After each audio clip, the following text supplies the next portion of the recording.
What's up, everybody? This is Zach with NerdCave Plus for April 12th, 2018, and we've got an awesome show for you. But before we jump into the awesome news, I have to talk 1 second about our sponsor for today, patreon.com/nerdcave.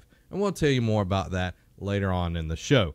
But without any other pomp and circumstance, let's get into the news. That made no sense. Let's get into the news. God of War difficulty will test the mere mortal as settings confirmed. These God of War difficulty levels can be amended at any point unless you're playing on the hardest difficulty with the God of War review embargo lifting today. Today is the lifting of the embargo.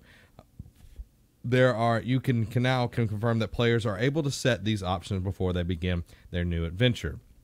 So I'll tell you a little bit about the different God of War difficulty settings. The first one, this is the easy mode, essentially. Give me a story. This is the easiest setting meant for players that want to enjoy the story. You won't be punished as harshly during combat, and the setting will allow you to make some mistakes.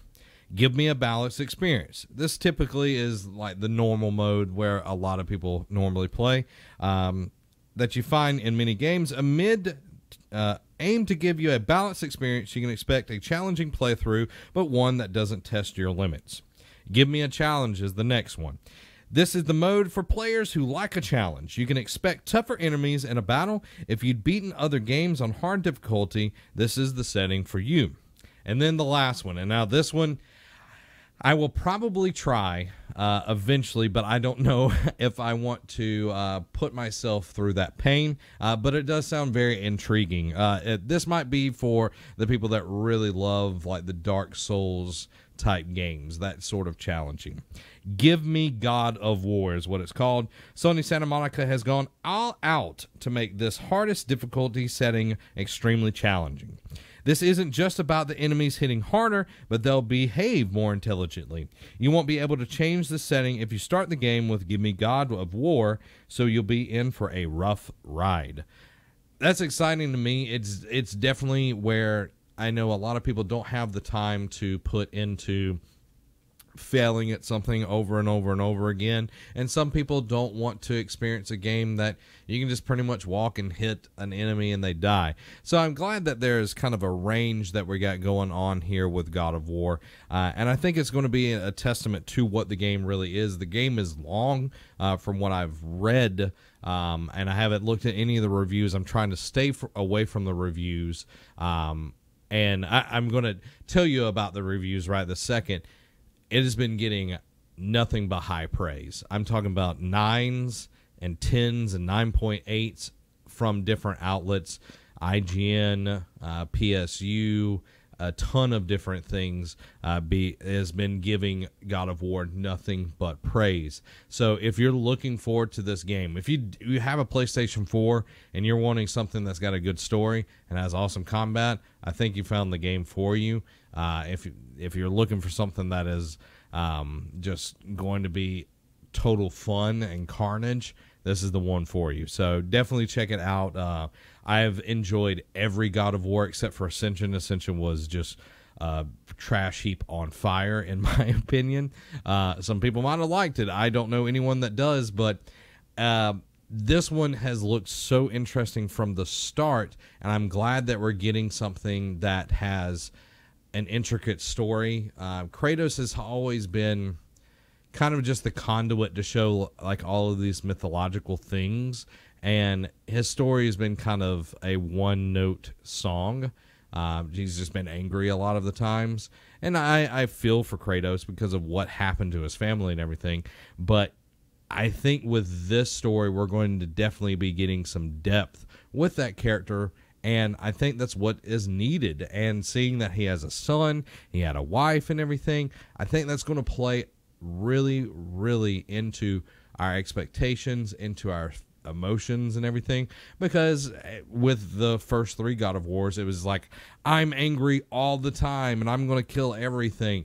And that was cool, but 3 games of it, and the third one was extremely short. You got pretty much what you got when you bought the first one.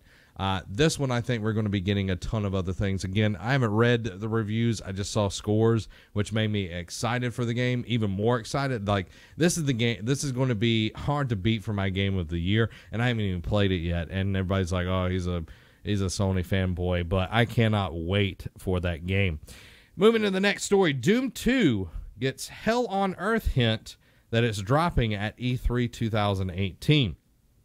From an interview at PAX East 2018, the senior vice president of marketing said in an interview with DualShockers that they have a lot of new stuff to talk about at E3 2018. However, the website failed to pick up an obvious hint within the interview about Doom 2, which was then picked up by Power Up Gaming. Hines said, I couldn't give you any guesses as to what we're going to announce and when those games will be out, but I will say we have a lot of new stuff to talk about at E3. Whether or not folks realize it, this is hell on earth time for us with E3. We're in the midst of such planning and work of all the content, but I'm really excited.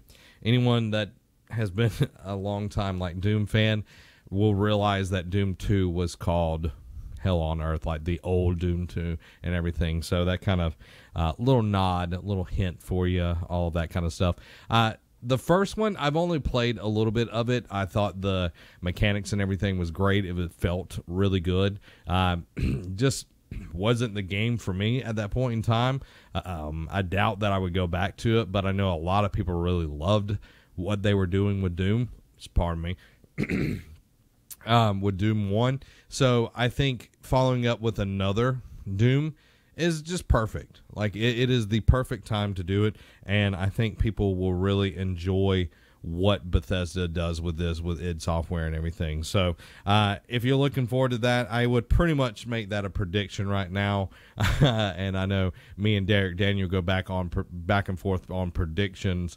I know last year I got him with some very interesting half points and random ways of saying stuff, and won the prediction war this past year. But that one's definitely a shoe-in, and I would almost go out on a limb right now as one of my predictions for Bethesda's conference that they will announce, and now this is a big one, they will announce a new Elder Scrolls, because for the love of all things that are good and holy, they have put Skyrim on toasters at this point in time, because Skyrim's on everything. So I'm excited to see them actually do a new Elder Scrolls game, because they have run Skyrim so far into the dirt. But something dealing with dirt, something that can make it grow, and it is going to be growing within the next few months, is Stardew Valley. And they're adding a multiplayer update in around about a month. A multiplayer component has been in the works for Stardew Valley since late last year, which will allow players to live on and assist with their friends' farms. And if they're feeling romantic, marriage will be an option as well. Progress has been going slow and steady, but the developer Eric Barron has given an update on when to expect the much anticipated mode. Update on Stardew Valley multiplayer, still making good progress on fixing bugs. If all goes well, it should be ready in about a month. So if you're a Stardew Valley fan, I know a lot of people really love that game, and I think it is a great game. I haven't played it, but I've watched a few people do some Let's Plays and everything. I think it's very interesting. I've never been an Animal Farm fan. I know Animal Crossing, not Animal Farm. That's a movie and a book. Anyway, I've never been an Animal Crossing fan, and it sort of feels like one of those, let's grow a garden type deal, that sort of thing. I know Nick Caputo is a big fan of it. I know a few other people that are huge fans of this game. And I'm excited for people to actually get to play with each other, because that will make it even more immersive. Like, I know a lot of people are sinking a ton of time in with this game, and actually having friends being able to play with you. That's one of the coolest things about multiplayer games, is you want to spend even more time together with your friends. So I think it will just be a great way to sell even more. And Stardew Valley was the highest selling game on the Nintendo Switch last year. That's above Zelda and Mario. So that's saying something, that there is that many people that want that game on consoles. and it's available on pretty much anything now. So if you're looking to play with people who have some kind of multiplayer experience, that's going to be an awesome thing for you in about a month. Now, speaking of Nintendo, you think we got a Direct recently, and they were like, oh, here's all this stuff, here's all this info. Yeah, there you go. That's what 2018 is going to be. Oh, and here's Smash Brothers. And everybody's like, wow, what? I'm good. 2018 for Nintendo looks phenomenal. Well, guess what? They ain't done yet. Nintendo Switch owners need to start saving up some money because there are apparently some big unannounced releases coming this year. Nintendo's latest console has been a force to be reckoned with on the market, in part thanks to this strong library of games and such hot. I cannot read. And it's already outsold its predecessor, the Wii U. It is likely that the surprises haven't come to a full stop, either, as it's been suggested Nintendo has some shock releases in store for this year. During a recent earnings call, GameStop CEO Mike K. Mahler talked about the upcoming releases for the Nintendo console, and it certainly sounds as though the developer is going to have some surprises in store for the gamers in the remainder of 2018. I think this year, when we look at the slate of titles, many of which haven't been announced yet, this year looks also very, very strong, said Mahler as part of a call. So I think at least for 2018, we'll continue to see the strong software slate drive additional install base on the hardware and increase attach rate. As such, it certainly seems as though Nintendo is going to be getting some major releases out the door this year. So we're getting Mario Tennis. We've already got Kirby this year. We're getting Smash Brothers. We're fixing to get into September is when they launch their online services. So I see we're going to be getting a ton of stuff that way. I think Crash Bandicoot Insane Trilogy will be coming this year. And if we're lucky, we might be getting into some Spyro Reignited. I know we mentioned that on the previous episode. I think those would be two great titles. The sooner they get Crash out, the better. That way Spyro has some time to breathe in 2018. So I'm excited. They're doing only good. They're only doing good. And I think if they keep porting stuff, or what would be one of the coolest things, and something that I've been really wanting to play because I didn't have a Wii U. That was not me, okay? I really want Super Mario Maker on the Switch. I think that would be awesome to have it on there, and you can take it with you. You can create levels and everything. I think that would be fantastic. It could be a port. I highly doubt it. I think we get a Super Mario Maker 2. And that would be a great title for this year. So let me know what you want down in the comments below to see Nintendo put out this year. I know some people are like, oh, Metroid Prime. I don't think Metroid Prime is going to be this year. I think it will be next year at the earliest. That's just my feeling inside of me. Animal Crossing, that could be definitely a thing because I know they put out Animal Crossing Pocket Camp or whatever it was called, and it did gangbusters on the mobile market. So I really think that this would be a good way to get that install base, because I want to say the Switch is past 13 million at this point. It's already outsold the Wii U. We're probably closer to 15. Nintendo will, of course, update us on that because it's doing well. Victor go the spoils type deal. So I think we see that be pushed probably this year as well as Animal Crossing, which would be great for the people that love that game, the people that like Stardew Valley and everything. Now, this game, I feel like it's never going to come out, but hopefully this listing means that it's near. Retail listing has Kingdom Hearts 3 down for a release in October. If a retail listing for Kingdom Hearts 3 is accurate, we'll finally get our hands on it in October.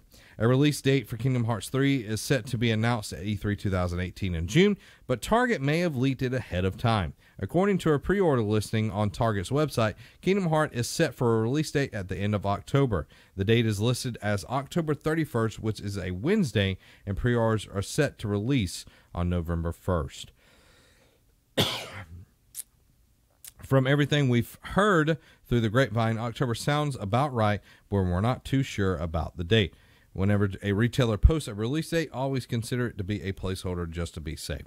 October would be an interesting time because of Red Dead. Would it compete with Red Dead? I think it could because it's a totally different audience than what Red Dead really is. Is it smart to have it during October?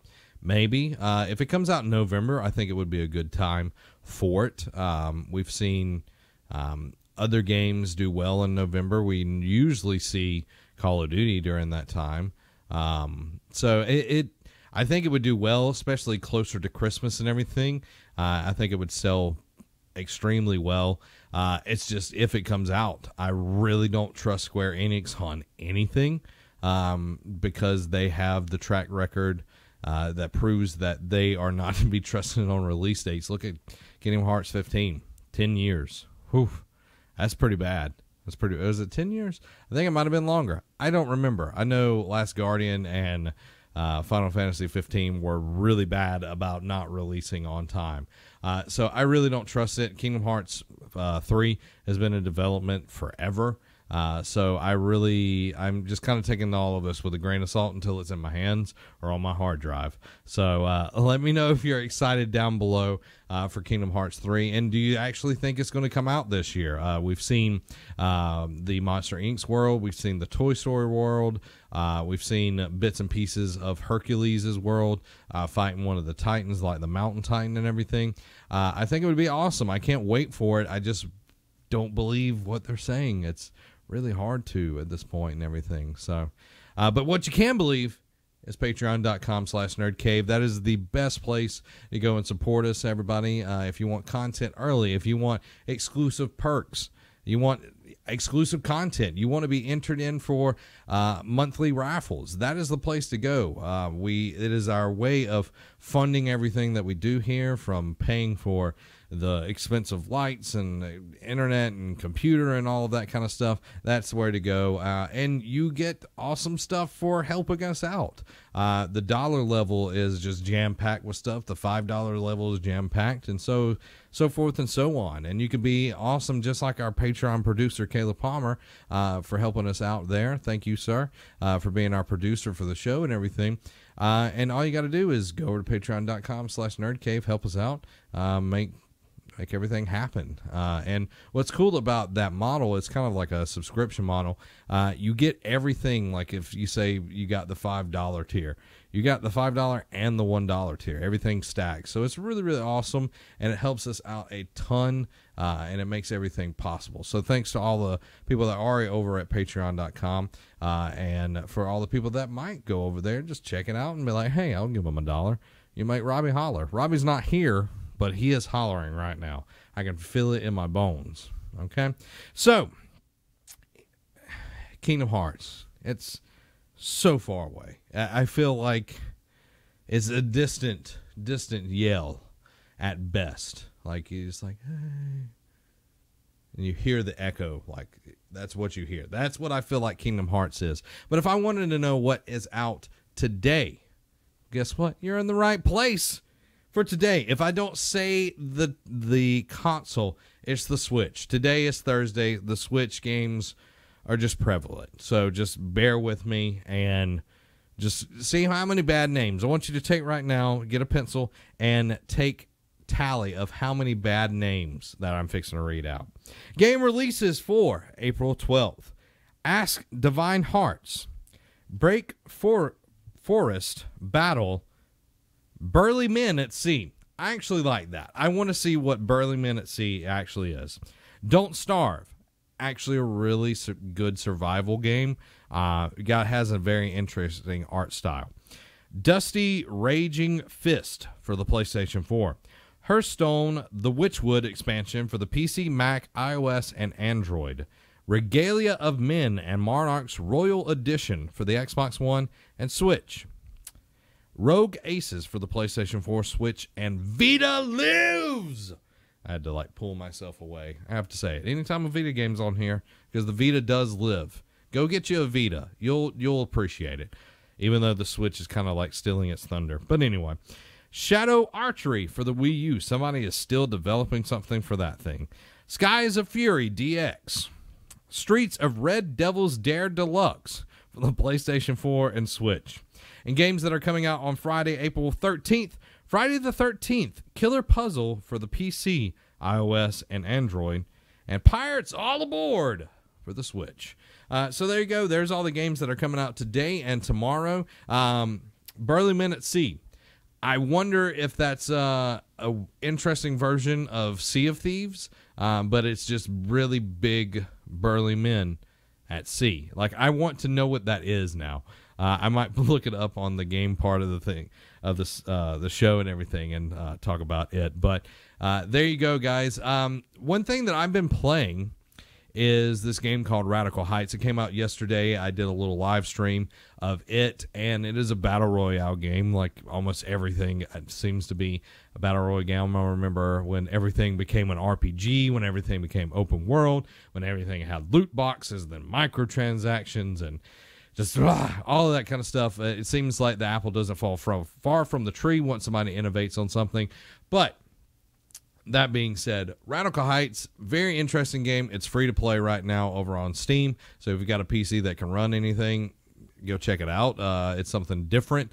It is Battle Royale, but the twist that they have on this game is that it's like a game show, as in like The Price is Right, that sort of deal. So you get cash by finding prizes within the world, and cash unlocks better weapons. You can buy better weapons and armor and everything, and you actually can store the cash in an ATM and use it in a later game, which I think is a very interesting concept, because most games you start out with the whole battle royale, you start out with nothing, but if you play enough, you could store up enough money to constantly get good weapons, but you definitely have to replenish that cash and everything.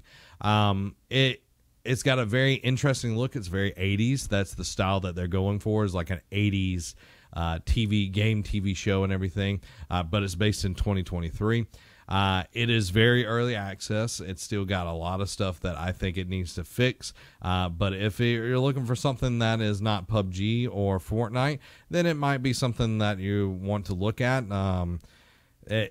I enjoyed it a little bit. I think they still got some stuff that they need to work out, and I think it could become not necessarily a contender, but I think it could be something that could take a little bit of the mind share from one of the two really big ones. But of course, that's going to take a lot of work, and for this to be just a 5-month passion project for the developers, I think they did a pretty good job. Other than that, I haven't really been playing anything at all other than Radical Heights. I did jump back into Horizon Zero Dawn, but I haven't had a chance to really play it. The most I've been playing has been Fortnite, and been enjoying it, trying to get better at it, because I'm definitely not a master yet. Enjoyed the Splode mode. I talked about that Tuesday. Been enjoying it, and now they have a 50 versus 50. I think I want to say that's what it was, 50 versus 50 that's going on. But right now, the servers for Fortnite are totally down. They had a critical issue that's been affecting login and everything. So I'm not sure as of recording if they fixed that. I haven't looked at the Reddit to see if it's been fixed or not. But about 4:00 p.m., it was still just totally down. So if you've been wanting to play Fortnite, that's what's been going on. There's been a critical issue, and it's I think one of their big main servers just kind of crashed and died on them. So that's what's going on over there. So I'm going to check the chat real quick for a few questions. Steven says, so true what you said about Skyrim, one of the best games I've ever played. Steven also says, looking forward to Jurassic World Evolution, tycoon-like game on PC coming out spring 2018. I think that would be a really awesome one. I know that, like, the Tycoon series has been just phenomenal, and having a Jurassic World one would be very great. Trees. I'm not sure what game that you're talking about there. I played a beta like that, also game show, Hunger Games game, forgot the name. Fortnite Problems had to do something with the mobile game. Huh, okay. Well, there you go. There's some info for you. So yeah, there you go, everybody. I hope you enjoyed the episode. If you did, make sure to like, share, subscribe, rate us on podcast services. If you know somebody that loves video games, wants to be caught up on all the things that's going around in the industry, all you got to do is be like, hey, check out Nerd Cave Plus. If your love of nerdy things doesn't stop here, we have an awesome channel that is the Nerd Cave.